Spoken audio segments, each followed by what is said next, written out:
สบายดีพ่อพี่น้องป้องไปสุขุสุขคนเนาะมื้อนี้บ่าวคำจะจับเอาข่าวดังเนาะข่าวดังทอกออกเดินเท้าอยู่เวียงจันทน์มาให้ได้ชมเรื่องเกี่ยวกับอ่าสาวไหมสุภัตตานะพี่น้องที่กำลังเป็นข่าวดังอยู่ที่เวียงจันทน์ในปัจจุบันนี้เดี๋ยวไปเบิ่งนำกันเนาะว่าเพิ่นจะชี้แจงจังได๋เพราะว่าเกี่ยวข้องกับเรื่องของประเด็นต่างๆเนาะในการแต่งงานใหม่ในเรื่องของการเสียชีวิตอย่างต่างๆเดี๋ยวเพิ่นออกมาไล่สดชี้แจงเนาะบอกคำได้บันทึกได้แชร์ต่อให้พี่น้องได้รับชมเนาะไปเบิ่งนำกันเนาะว่าเพิ่นชี้แจงจังได๋ข่าวดังในประเทศลาววันที่21เดือน1ปี2025พี่น้องไงแบตก็เหลือ8%เอาชุไลฟ์สดอยู่ลูกอันชุเอ้ยไลฟ์สดตอนนี้เน็ตได้ปะ13 คนแล้วสบายดีทุกคนล่าซาแห่งไม่ขอโทษหลายๆเด้อที่เฮ็ดให้ทุกคนท่าดนเพราะว่า Wi-Fi อยู่เหือนบ่ได้ตอนแรกคิดว่าจะเฮ็ดคลิปเนาะตอนแรกคิดว่าจะเฮ็ดคลิปสินะจะเฮ็ดคลิปแต่ก็ตัดไปตัดมาแล้วรู้สึกว่าเห่าออกมาไล่สดดีกว่าเพราะว่าเห่าบ่ได้แบบมีสิ่งที่จะปิดบังทุกคนหรือว่าเห่าบ่ได้ก้าวตู้โกหกไผ่ขนาดไม่ก็เลยจะมาไล่สดอ่ะแชร์ไปเด้อทุกคนเด้อสามารถแชร์ออกไปได้สามารถแชร์ออกไปได้เด้อทุกคน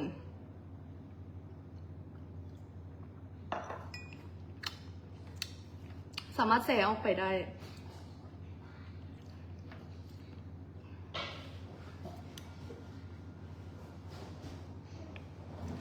ใครที่เข้ามาแล้วก็สบายดีเนาะฝากเสให้ทั่วถึงกันแล้วก็มาฟังน้ำกันประเด็นต่างๆเลยก็ประเด็นเรื่องรถเรื่องแหวนเรื่องอีหยังต่างๆสินะไม่จะตอบในมุมของไม่เนาะก็คือทุกอย่างที่ไม่ว่ามาทั้งหมดนี้มันจะเป็นความจริงทุกประการที่ไม่ได้ว่ามาเนาะมาแล้วแก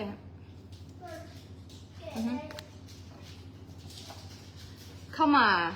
7,500 คนแล้วเนาะ8,000 แล้วไม่ก็อาจจะบ่ได้เก่งในการไลฟ์สดปันใดเด้อทุกคนเพราะว่ากาบ่ค่อยมีประสบการณ์ในเรื่องไลฟ์สดนะแต่ก็เป็นเรื่องเฮ็ดคลิปเฮ็ดหยังกะพอได้อยู่แต่ว่าคอมเมนต์คือบ่ขึ้นเนาะหรือว่าไม่เบิ่งคอมเมนต์บ่ได้วะใช่ปะเดี๋ยวขอออกมาคอมเมนต์แต่ว่าคอมเมนต์เหมือนเบิ่งบ่เห็นนะขอเบิ้งอยู่นี่ซะโอเคขอเบิ้งอยู่นี่12,000 คนแล้วเนาะทุกคน12,000 คนแล้วยูอันนี้มันเบิ้งคอมเมนต์บ่ได้ตอนนี้มีแบตยู6%เด้อทุกคนโอ้ยเนาะกับบริยากอันนี้ได้แต่ว่าคือที่ว่าไปเมื่อกี้นี่มันตอนแรกค่อยว่าสิเฮ็ดเป็นคลิปสินะแต่โอเคค่อยก็ย่านขนท่าแบบย่านขนอยากหู้ว่าซ้ำซะค่อยก็เลยเลือกที่จะออกมาไล่สดเอาซะโอเค12,000เนาะเข้ามาฟังนำกันเด้อทุกคนอันนี้มาฟังในมุมของไม้เด้อไม่จะชี้แจงในมุมของไม้เองแล้วกันแต่ละประเด็นสินะไม่จะเว้าให้ทุกคนฟังย่างตรงไปตรงมาเนาะเอาจากขนดีคอ30,000 คนเด้อ30,000 คนแล้วไม่จะเว้าแต่ละเรื่องเนาะคอ30,000 คนเด้อแซวไปเลยทุกคนบางคนที่คิดว่าไม่ตั๋วเป็นอย่างคืออ้อมหมาซี่แจงซ่าแท้เป็นอย่างคือแบบแบตสิเมื่อเนี่ยแบตก็จะเมื่อเหลือ8%โอ้ยสีได้บุเนาะเหลือ8%เนาะอย่านะเราจะได้อยู่หรอก30,000เลยเนาะทุกคนไม่จะว่าประเด็นหลักๆเนาะก็คือตัวนี้ซะเรื่องรถซะทุกคนเรื่องรถเบนซ์คันนี้รถเบนซ์คันนี้เนาะบางคนมีบุคคลหลายๆคนเนาะแล้วก็หลายๆกลุ่มว่า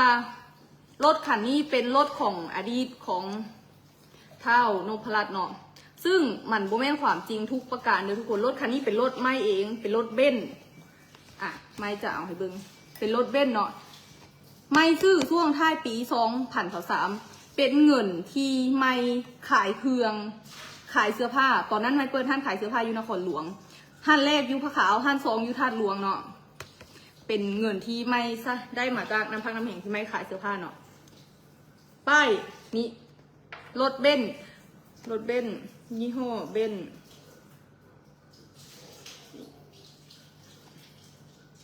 นี่จ้ะให้บเสื้อสีว้าวเธอแล้วประเด็นเนาะแต่ไม่กับบ่เข้าใจว่าเป็นอย่างทางครอบครัวเพิ่นถึงอย่างแบบมาว่าไม่เอารถทางครอบครัวเพิ่นมาใส่ทั้งที่ไม่ก็มีรถขับเป็นของตัวเองเนาะทุกคนมีเหือนยู่เป็นของตัวเองสินะก็บ่เข้าใจว่าเป็นอย่างเพิ่นคืออย่างแบบเบ้าแบบนั้นให้ไม่เนาะทุกคนแล้วก็ประเด็นต่อมาเรื่องเวดดิ้งก็คือเป็นรูปนี้คือ9แหละนี่เห็นป่ะทุกคนเวดดิ้งอันนี้มันโบแมนเวดดิ้งเด้อทุกคนส่วนนึงค่ะนะมันเป็นภาพ AI ไถเจ้าจื้อบ่ไถเจ้าจื้อส่วนนึงที่แบบภาพ AI สุดเหมืองลวงบูมบ่ค่อยเชื่อว่าหลายๆคนก็เฮ็ดแล้วไม่ก็เป็นนึ่งในนั่นเนาะไม่ก็เป็นนึ่งในนั่นแล้วก็ซองหูปนี้บางคนก็อาจจะสงสัยว่าเป็นหูปผู้บ่าวบ่สินะแต่โบแมนเด้อทุกคนไม่จะให้เบิ่งเป็นหูปพ่อกับแม่ไม่ถ้าทุกคนลำเลียงหรือว่าใต้ตองคอยเบิ้งสินะทุกคนจะหูว่าหูปนี้เป็นหูปเดียวกันแล้วก็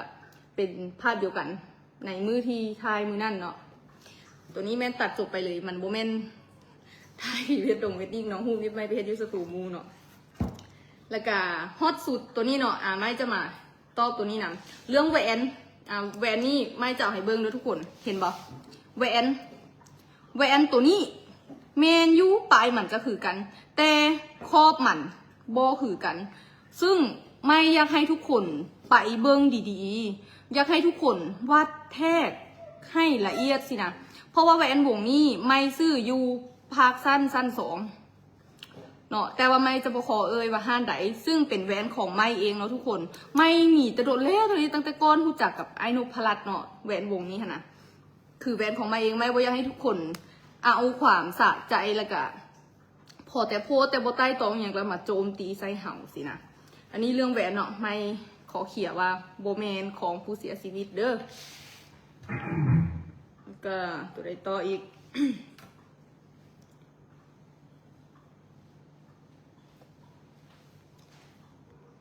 แล้วก็เรื่องมั่น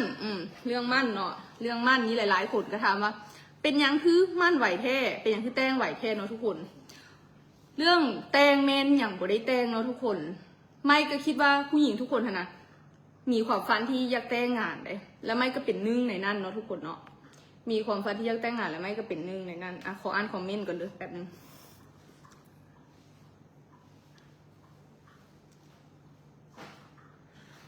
อุตส่าห์นะอ่านคอมเมนต์เป็นอย่างคือมั่นไหวเนี่ยขอเติมเนาะไม่คิดว่าผู้หญิงหลายๆคนก็มีความฝันในเรื่องนี้ได้ที่แบบอยากแต่งงานอยากมีโมเมนต์ดีๆเนาะซึ่งไม่ก็เข้าใจอ้ายและไม่กับอ้ายอย่างบ่ได้ไลฟ์สดลงลุกบ่มาไปเข้าไปนั่นก่อนไลฟ์สดก่อนของอันนี้มันบ่มีสัญญาณบ่แม่นแบตบ่มีแล้วจังนี้อยู่ในเหือนนี่แหละของนี้เหือนนะโทรศัพท์ iPhone 11ไปอันลิ้น iPad ท่าไป iPad ตัวนั้นไปเอา iPad อยู่ไหนคะนะไปอันนี้ได้ยังเน็ตไปได้ให้จำได้ตัวอันนั้นตัวโรบอทที่ลูกเล่นตัวโรบอทที่ลูกเล่น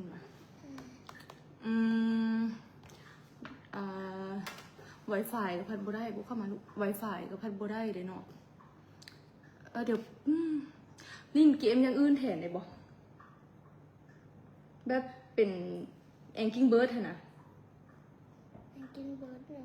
แบบที่โยนตุ้มนะลองลิ้นเบิ่งได้บ่ตนบ่ฮู้จะได้บ่แต่ว่าไปเอาแพดให้เบิ่งไปมันต้องได้ใช้เน็ตไปเอาแพดมาสิต่อกับฮอตสปอตให้ขออนุญาตทุกคนเด้อแป๊บนึงเด้อขอต่อฮอตสปอตก่อนเพราะ Wi-Fi อยู่เหือนนี่อยู่ๆก็บ่ได้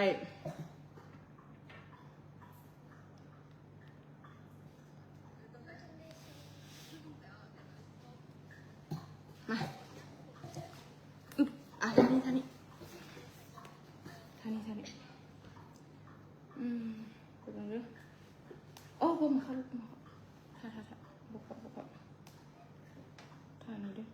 นึงกดล็อกให้ก่อน197320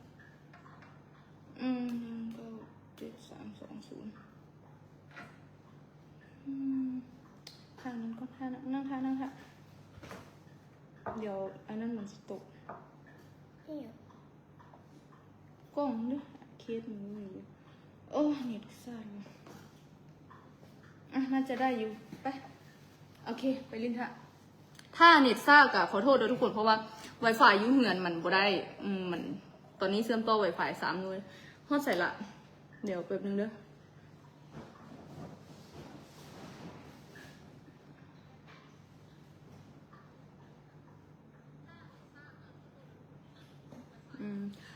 ว่าเรื่อง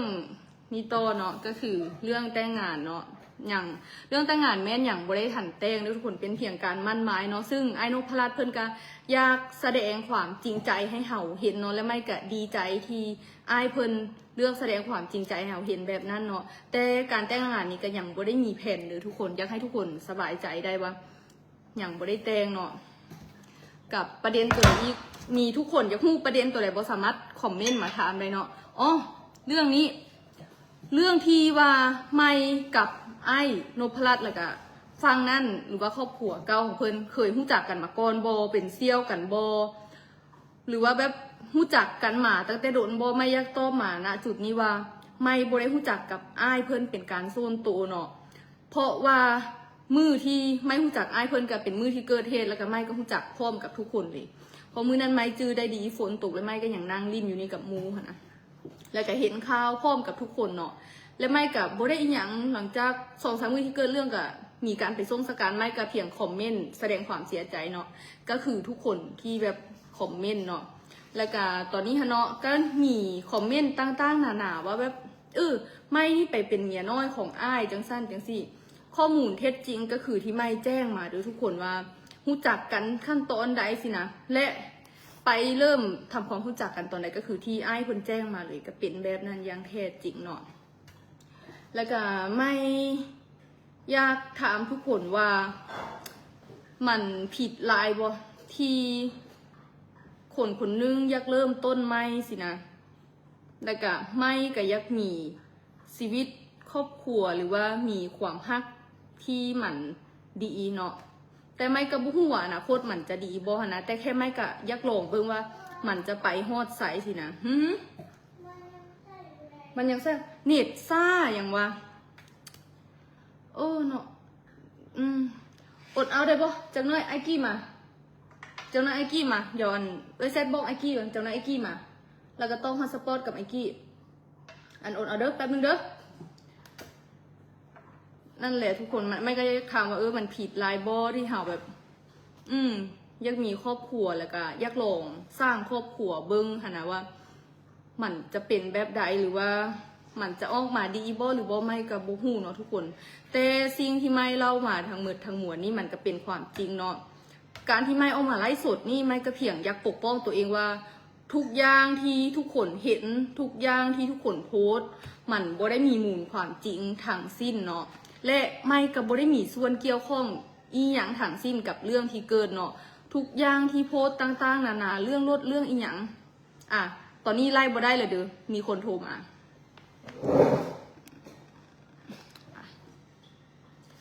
ตอนนี้ไล่บ่ได้เด้อถ้าใครอยากให้ไล่โตกรุณาอย่าโทรมาเด้อทุกคนเพราะว่าเน็ตอยู่เหือนทัน Wi-Fi บ่ได้เน็ตอยู่เหือนทัน Wi-Fi บ่ได้เนาะและหลายๆคนที่โพสต์ว่าให้ไม่ว่าเป็นเซี่ยวกับจังซันจังซีนะไม่อยากให้ใต้ตองเนาะข้อนี้นะคนใกล้โตหรือว่าครอบครัวของฝ่ายนั่นก็ฮู้ดีว่าไม่บ่ได้รู้จักกับสุ่มเพื่อนท่านเป็นการโซนโตเนาะและคลิปนี้ไม่ก็อยากให้ทุกคนใต้ตองเบิ่งอยากให้ทุกคนลำเลียงเบิ่งว่ามันเป็นจังไดสินะเพราะว่าสตอรี่อีหยังมามันก็ตามที่ไม่แจ้งไปเลยว่าเริ่มแรกเป็นจังไดเนาะและไม่ออกมาว่ามีก็อยากขอโทษถ้าเฮ็ดให้ทุกคนคุ้นเคืองใจหรือว่าเฮ็ดให้ทุกคนบ่สบายใจเนาะไม่ขอโทษทุกคนที่คิดและใต้ตองในบางเรื่องก็อาจจะบ่ได้ทีท่วนปานใดแต่ไม่เชื่อว่าสิ่งที่ไม่เฮ็ดไปมันบ่ได้มีความผิดเนาะไม่มั่นใจในความถูกต้องของไม่ว่าไม่เป็นผู้บริสุทธิ์ไม่บ่ได้มีส่วนเกี่ยวข้องกับเหตุการณ์ในมือนั่นเนาะอันนี้คือสิ่งที่ไม่อยากแจ้งให้ทุกคน และก็ไม่ก็จะบ่เว้าอย่างไรได้ทุกคนเพราะว่าทุกอย่างนะมันอย่างอยู่ในสำนวนคดีบางคำมันก็เว้าบ่ได้สินะแต่ที่ไม่เว้าออกมานี่ก็มีแต่ส่วนของไม่เองค่ะนะว่าไม่โอ้ยมีคนโทรมาโอ้ยเนาะจังแม่นนั่นแหละเดี๋ยวก็ไล่สดตัดเลยนี่นะไม่ก็จะขอมาเว้าซ้ำนี่เด้อทุกคนส่วนยูติ๊กต็อกไม่ก็จะ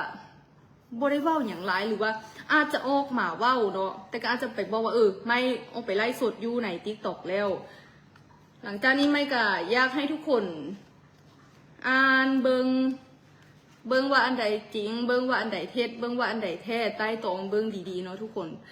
แล้วก็บ่อยากให้ทุกคนมีแต่คนโทรมาเนาะทุกคนไม่เข้าใจว่าโทรมาเพื่อหยังเพราะว่าไม่ออกมาซี่แจงนี้ไม่ก็ออกมาเพื่ออยากให้ทุกคนกระจ่างว่าไม่เป็นแบบนี้แล้วไม่ก็อยากออกมาปกป้องตัวเองว่าสิ่งที่คนก้าวถึงไม่นะมันบ่มีมูลความจริงใดๆเนาะว่าจะเป็นเรื่องรถเรื่องฮูบเรื่องอีหยังก็ตามนี่คือสิ่งที่ไม่อยากออกมาปกป้องตัวเอง และไม่ก็เป็นแม่ค้าคนหนึ่งที่อยากมาค้าขายหรือขายเครื่องอยู่นครหลวงนี่เนาะไม่หวังว่าทุกคนจะไปอ่านลำเลียงแล้วก็ตัดสินเอาเองเนาะซึ่งไม่จะบอกว่าไผที่ไผจะเข้าใจแบบใดแล้วก็ไม่จะโยมครับ และถ้าไลฟ์สดนี้ตัดไปก็บอกให้ตกใจเด้อทุกคนโมเมนต์ไม่อยากตัดเลยเพราะว่ามีคนโทรมาแล้วเน็ตมันก็หยุดขาด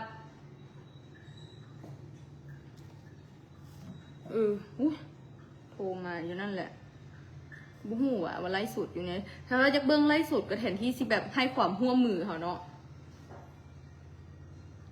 ก็เสียใจได้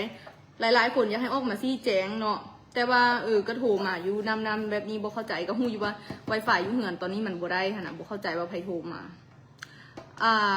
ก็อย่างที่ไม่แจ้งเด้อทุกคนเป็นแบบนั้นที่ไม่แจ้งเลยเรื่องเหตุการณ์อีหยังนะไม่ได้มีส่วนเกี่ยวข้องอย่างเนาะไม่อยากให้ทุกคนไปใต้ตองแล้วก็อ่านเบิ่งไลฟ์สดนี่ไม่ก็จะจบไปเพียงเท่านี้เด้อทุกคนแล้วก็จะบ่เว้าถึงเหตุการณ์อีหยังทั้งสิ้นเนาะตอนนี้ก็เน็ตก็เริ่มสิหลุดแล้วเพราะว่าคนโทรมานำเนาะหวังว่าทุกคนจะมาเปิดเบิ้งท้ายหลังคลิปเนาะมาเปิดย้อนหลังคลิปเบิ้งเด้อตอนนี้ไม่ก็คอตัวแล้วทุกคนมีซ้ำนี่แหละที่ไม่จะแจ้งแล้วก็ขอบใจ FC แล้วก็ขอโทษ FC ที่เฮ็ดให้มีความคุ้นเคืองแล้วก็สงสัยเนาะหวังว่าคลิปนี้จะ